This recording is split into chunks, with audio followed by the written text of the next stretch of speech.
Well, good afternoon, everyone. I think everyone's probably has a plate of food and is seated by now. I think we'd like to go ahead and proceed with the noon presentation to try to stay on track. My name is Leroy Chow, and I'm going to be introducing our speaker today. Well, in September of 2003, Yang Liwei launched into space aboard the Shenzhou 5 spacecraft atop a Long March 2F rocket, launching out of the Satellite Launch Control Center over in the Gobi Desert near Jutren. And in so doing, China became only the third nation in the world able to launch astronauts into space. Since that time, the Chinese space program has launched 2 more manned missions, Shenzhou 6 carrying a 2-person crew, and Shenzhou 7, which just last September featured their first spacewalk, first EVA, using a Chinese-made spacesuit. So they've made impressive strides over the last few years, and it's been very exciting. And I got to know our speaker. I met our speaker today. First time I met him was in April of 2006. I was over in China, and through some connections, we were able to meet. He invited me to come and visit the ACC, the Astronaut Center of China, and I took him up on that offer in September of 2006. So almost exactly 3 years to the day, I became the first American to be allowed to go into the center. Spent the day with Dr. Chen and astronauts Yang Liwei and Fei Junlong, who was the commander of their second mission. Got to see their simulators, took a tour around their entire facility, and I got to tell you, I was very impressed. I was impressed because it was modern, it was new, the technology looked like it was very up to date, but what impressed me most was that the lawns and the trees were all nicely cut and manicured, which tells me that they're doing okay.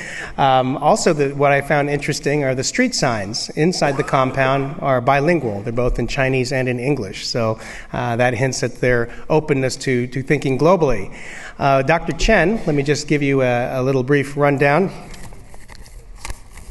He's been director of the ACC since 2003, received a doctorate from the National Defense University of Science and Technology in Aerospace Science and Technology. Before becoming the ACC director, he was the deputy director and a professor of the Beijing Institute of Space Medical Engineering, and prior to that served as the vice chief engineer of the ISME, as well as an assistant professor of the ISME. In addition to being the director, he in a past life was a researcher. He's published over 50 papers and 5 books, and has also been awarded 10 different scientific and technological prizes. So with that, please join me in welcoming Dr. Sangguan Chen of the ACC.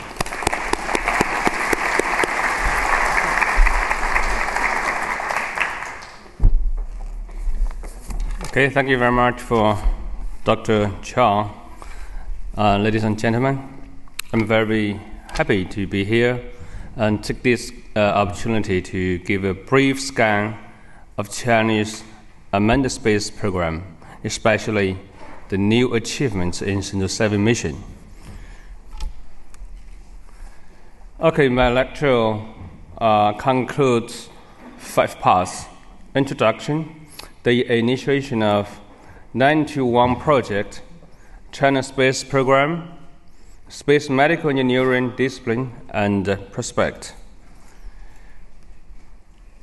Flying into space was a dream not only for our ancestors, but also for people nowadays. A dream not only for some nation, but also for the whole world, I think. The dream came true for the home being nearly 50 years ago, but came true for Chinese people only the 40 years after. In 2003, Shenzhou 7 mission flight by Chinese astronaut Yang Liwei to fulfill the dream. So it sounds too late, but maybe not, because Chinese has its own and its special path with its unique characteristics in the exploration to space. In the transition from high altitude to suborbital flight, We are tracked in the engineering thinking for a long time, but human is the first place in the manned spaceflight.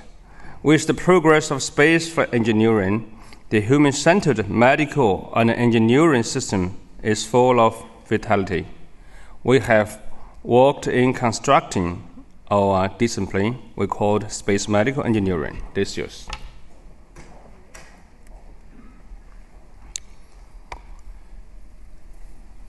So all know that the so-called 921 project started from the program 863. It's a special project following Chinese unsuccessful attempt of manned spaceflight in 1970s. The manned space program resurfaced in the late 1980s under this project we called 863, a long-term initiative to transform China's science and technology in fields such as space research, material science, and genetic engineering. Concept studies were conducted on a number of projects, including a Russian-style ballistic capsule, manned spacecraft, and a more ambitious reusable space shuttle, both of which aim to put first Chinese astronaut in space by 2000, maybe late. In January 1992, a special meeting was held in Beijing to discuss the opinions of China's top scientists on the possibility of a manned space program. Different design proposals were also presented during the meeting. It was concluded that such a program was both possible and necessary to boost the country's confidence and technological capabilities. The modest proposal of using the existing, we call Long March, the CZ +2 booster to send a ballistic capsule manned spacecraft into orbit. This scheme was chosen instead of the more ambitious space shuttle design, which requires maybe cost a lot or more sophisticated.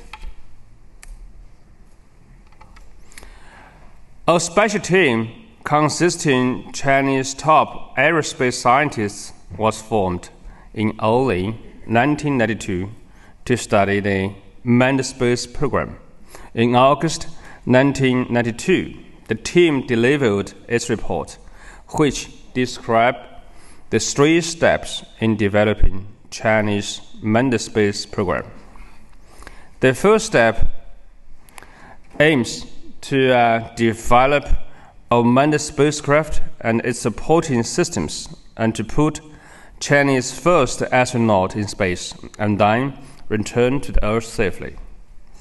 The second stage was to master the space docking technology and EVA technology, which finally led to a temporarily maintained space laboratory. In the third stage, China would build a 20-ton scale permanent space station. 21st September 1992, the Chinese leadership finally gave the go-ahead for the National Manned Space Program, codenamed Project 921. The first phase of the project was given for main goals. First is to master the main space flight technology. The second is to conduct space observation to the Earth and other scientific research.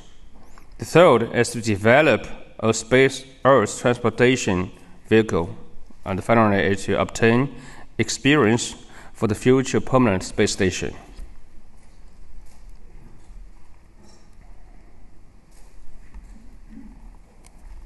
The Project 921 headquarters was established to oversee, to coordinate the project.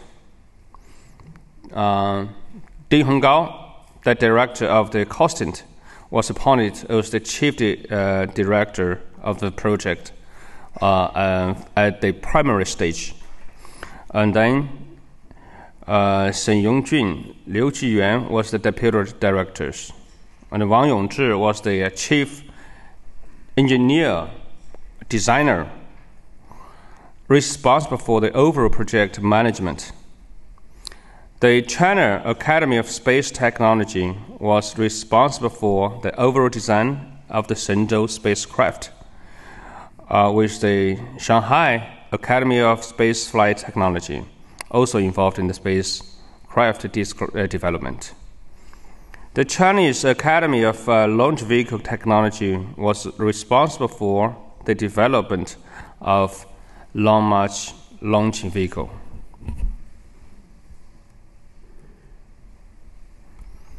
The whole project was divided into 7 main systems.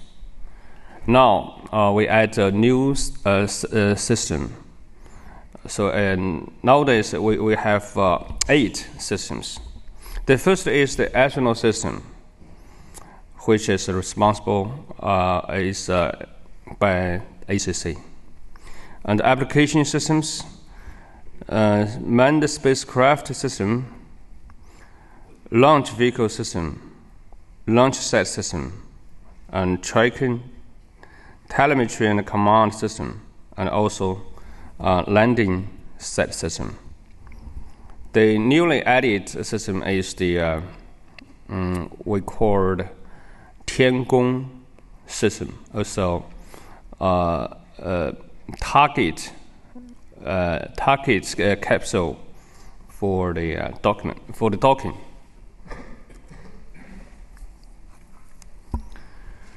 The whole project we called 921 system.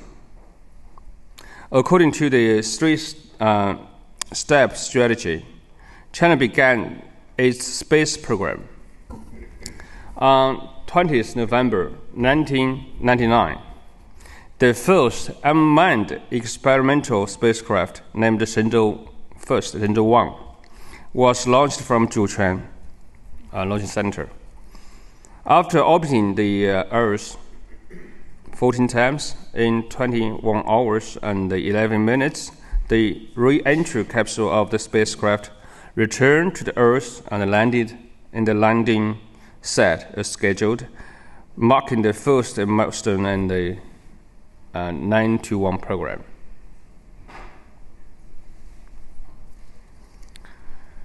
January 9th, 2001, Shenzhou 2 flight expanded its vehicle capabilities. Over 5,000 experiments spread out within various segments of unpiloted vessel. After a week-long mission, the craft's descent section touched down in Inner Mongolia on January 60th. Shenzhou 2's forward orbital module is left in space, replaced with its own solar race, and is maneuvered several times over a 6-month period. On March 25th, 2002, Shenzhou 7, it's also an unmanned spacecraft, carries instrumented and a variety of experiments.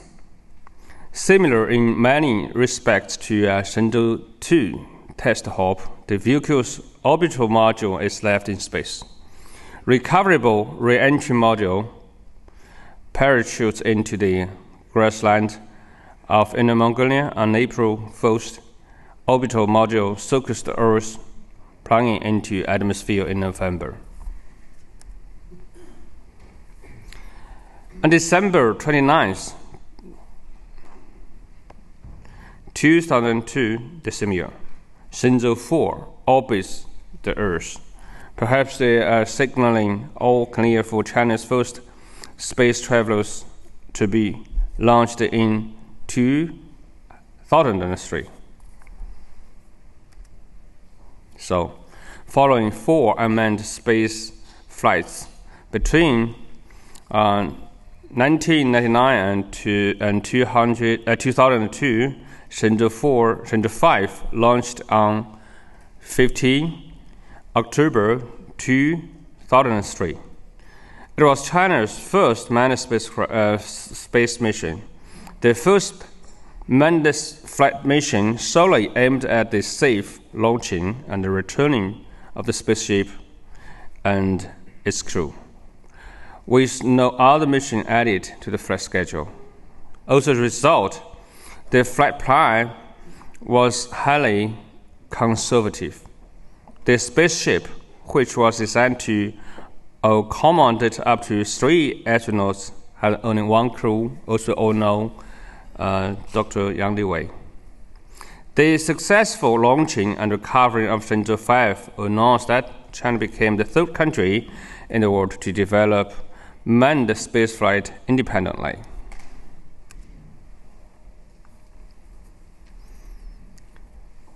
Shenzhou 6 was the 2nd manned spaceflight mission.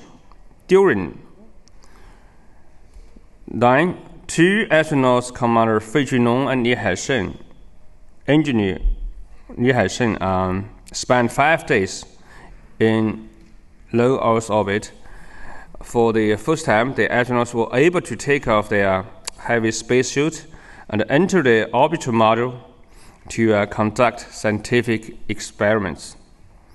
The inheritance of material technology of the earlier flights is the basis of Shenzhou 6 mission. Since technical status changed significantly as compared with the earlier flights, the requirements on safety and the reliability are much higher. Technology problems such as selection and training, medical monitoring and medical support, crew capability maintenance, as well as in-orbit science experiments should be solved for Shenzhou 6 mission.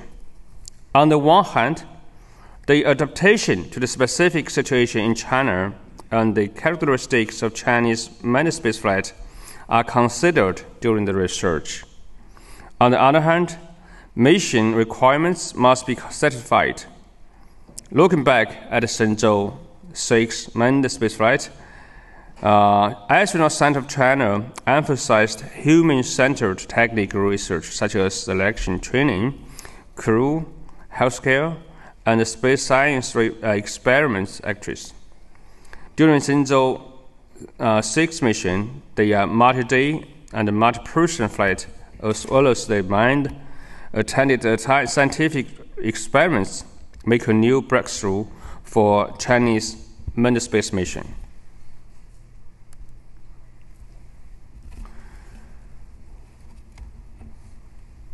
So, it's coming for Shenzhou 7.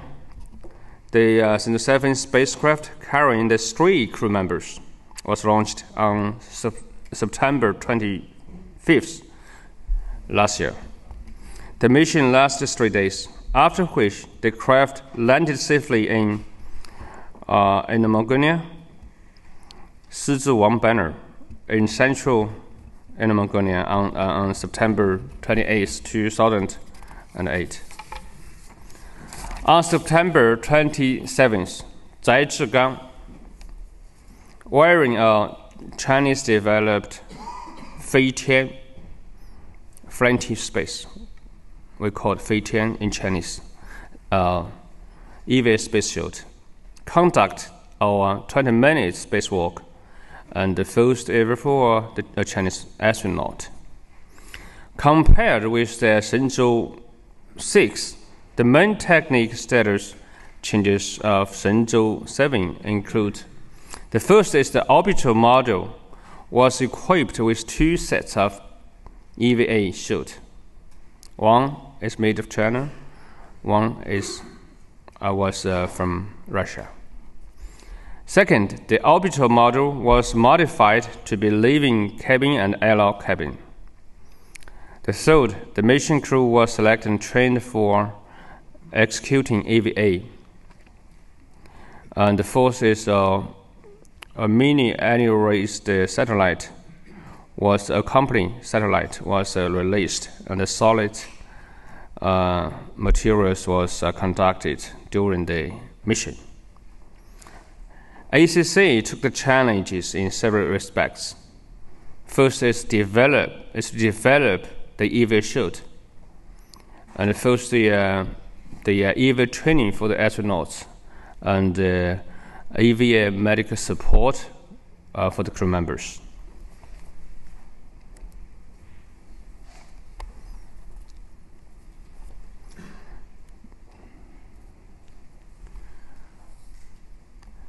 In EVA space chute development, the key techniques are adjustable hermetic technology, highly integrated technological requirements, safety and reliability design, and the ground simulation testing. The 3 or 4 year development cycle is also a challenge for the technique and organizations. The good international exchange and cooperation push the manufacture process moving smoothly. This is the thermal vacuum and electric magnetic experiment in EVA space chute development. This is the ergonomic evaluation experiment in EVA space chute development. So we also do the international exchanges, especially with Russian scientists, and to do the code test for the space chute.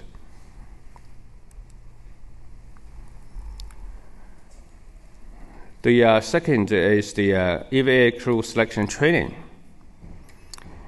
In the selection process, the vestibular function test, decompression sickness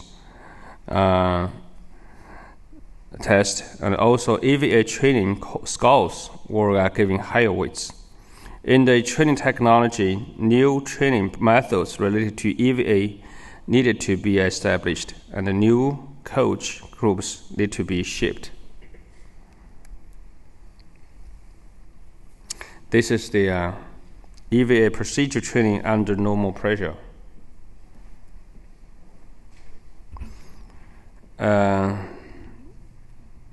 This is the EVA training under lower pressure in the specially made cabin. This is EVA training in neural buoyant water pool.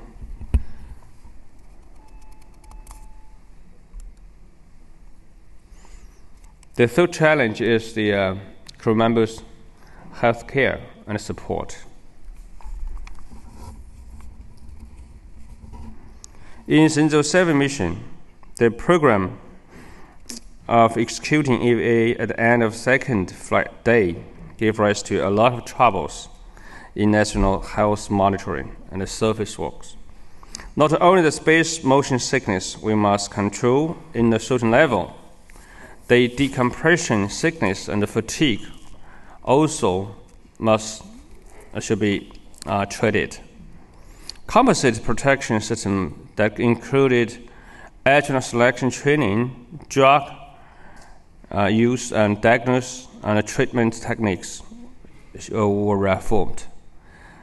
Here, traditional Chinese medicine and the traditional Chinese medical theory were widely used in our medical countermeasures.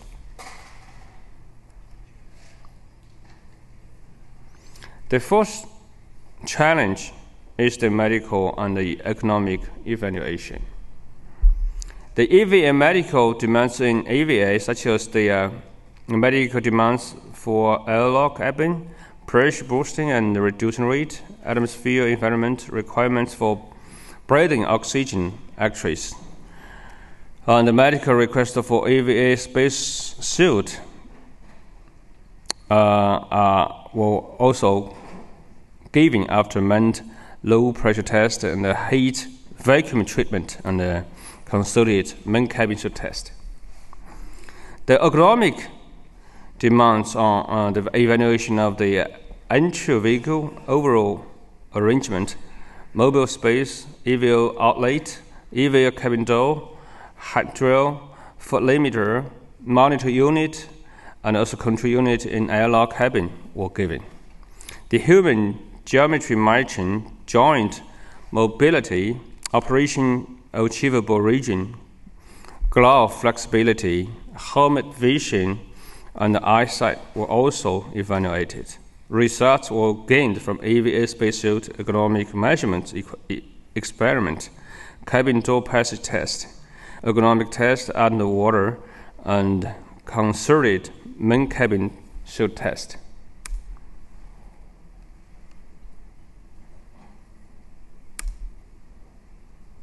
This is the EVA Gas Provision Evaluation.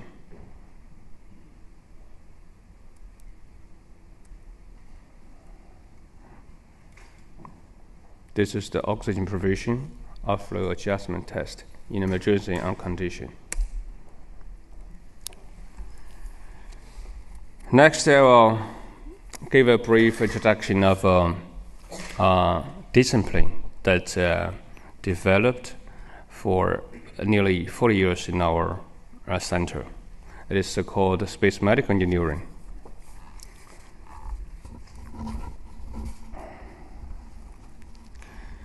During the series Shenzhou missions, ACC took the challenge in the support and the practice role of space medical engineering discipline.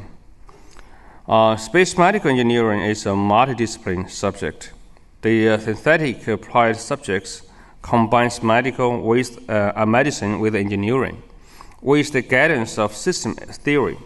It studies the effects of space flight or the environments on the human body, develops reliable protective countermeasures, designs and creates reasonable man-machine environment, and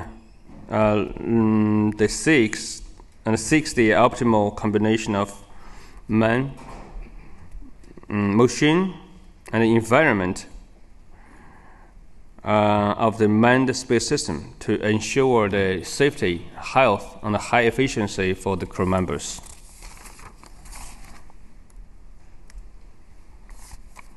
Space medical engineering is human-centered, with specific mission need requirements.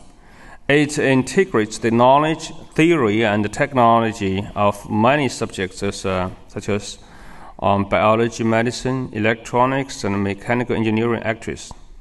Through basic research, tackling key technical problems, engineering of technology, and the combination of medicine with engineering, complementation system is formed.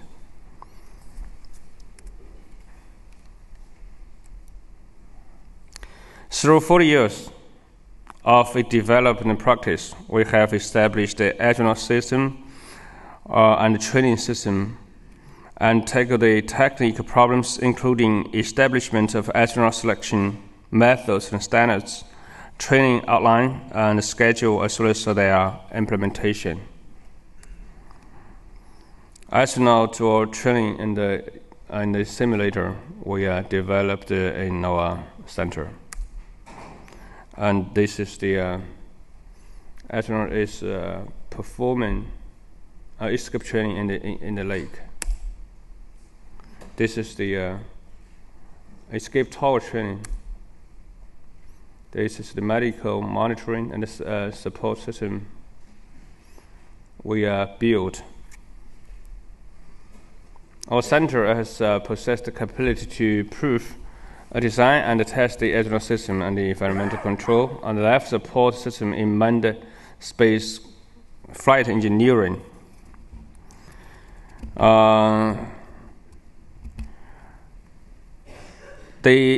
Means that our center has totally have mastered the technologies of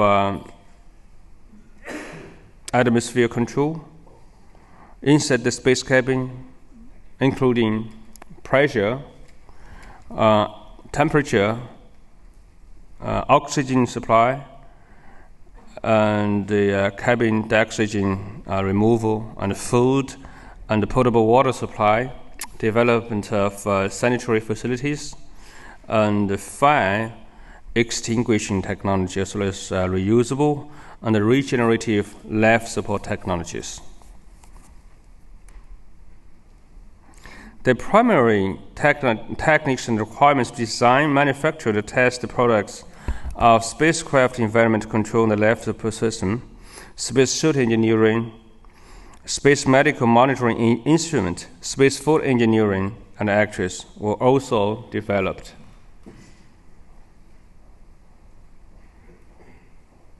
This is the factory of space suit development and manufacturing.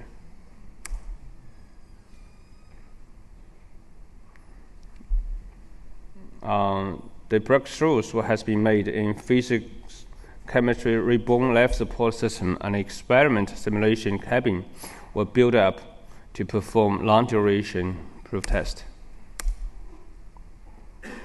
Effective medical and economic evaluation method and the system for spacecraft environment are proposed. Manufacturing and the modification of manned space environment and the flight training simulation technique provided the basic hardware condition for astronaut training and the space products tested on the ground.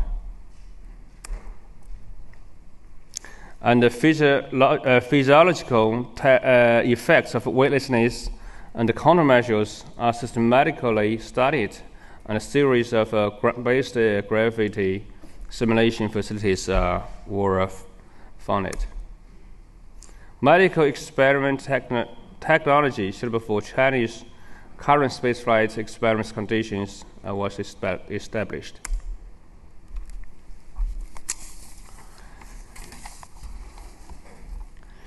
So, Chinese space medical engineering went from ground-based study to space-based experiment. More importantly, we have trained a new generation of talents in the space medical engineering.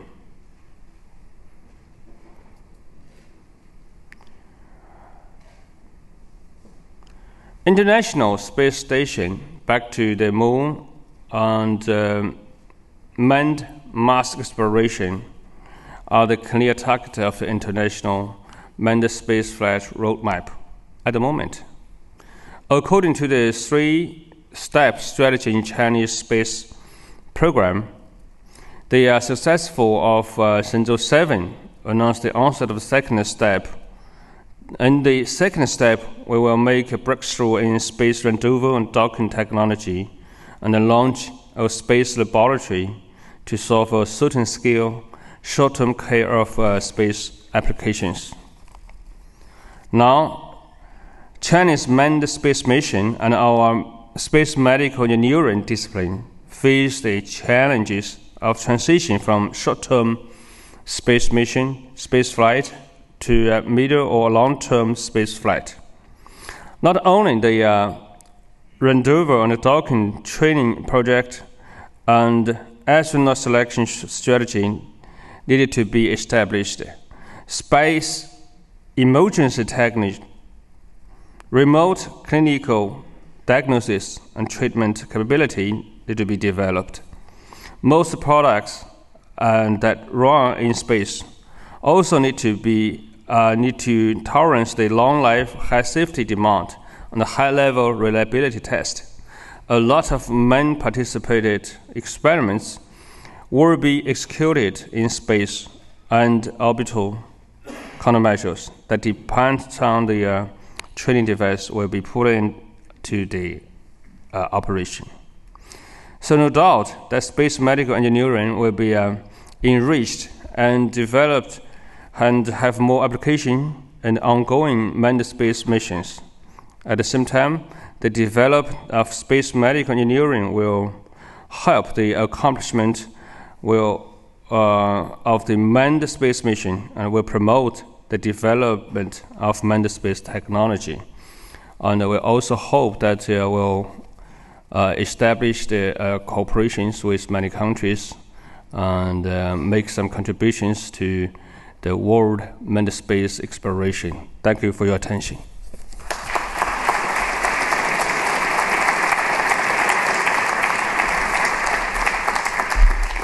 Any questions?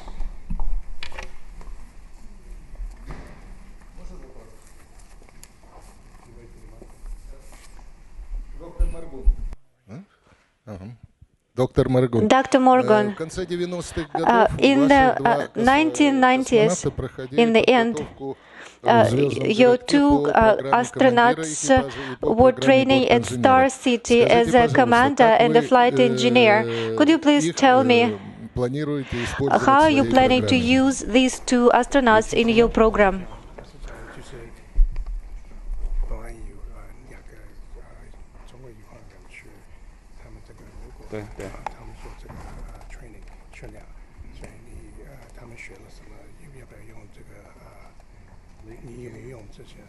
Oh, okay. Okay. Okay. I'm sorry. I'll do my best here. I think Dr. Morgun was saying that in the early 90s, China had sent two specialists to Star City to train as astronauts or cosmonauts, and I think he was asking about the experience and whether, how much of that experience was used in the development of their program and what were the key parts that were used. Yes, at the primary stage, before the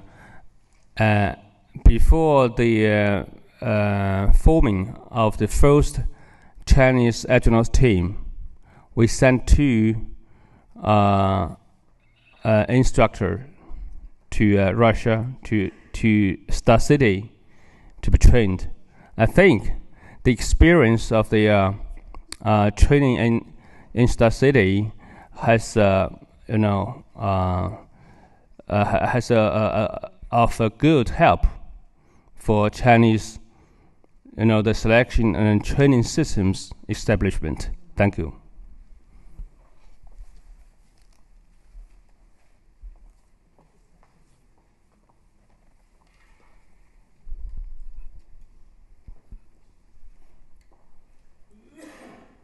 What decision did you make about the cabin atmosphere? You talked about breathing oxygen, but the pressure, the atmospheric composition, what have you selected?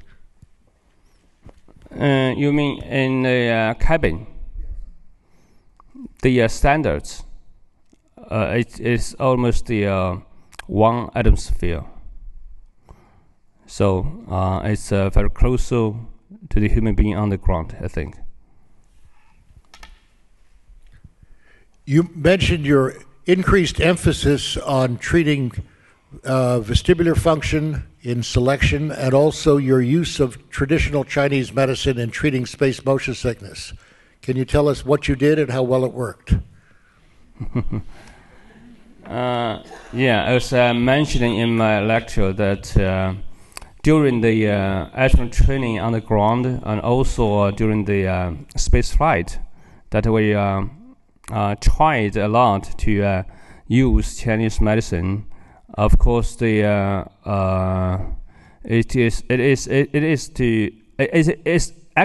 a combination of Chinese medicine with the Western medicine.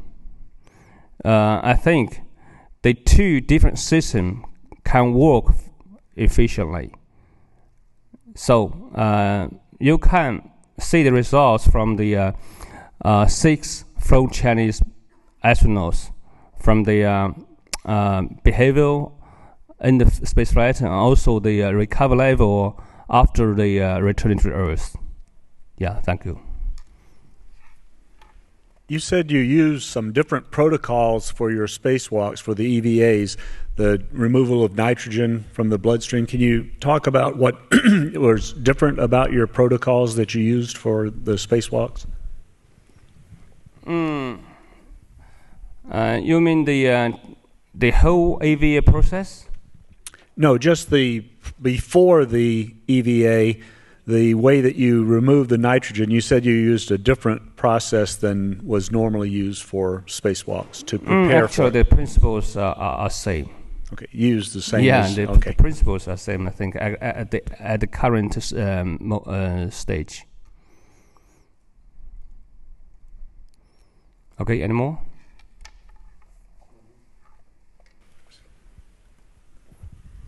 I noticed in your pictures that you have a beautiful bed rest facility, and you're doing head-down bed rest. What are you studying during your bed rest studies? Oh, yeah, it's a very good question. And I also have 2 female scientists here. Will give us some discussion, I think, during the coming panel discussion. We have done a lot of work on the bed rest, and I think mainly focused on the some countermeasures and some mechanism research for the ensuring the crew members' health from various respects, I think. So, if you are interested in this subject, you will have a chance to can be discussed with my colleagues just behind you. Okay. Thank you very much, Dr. Thank you.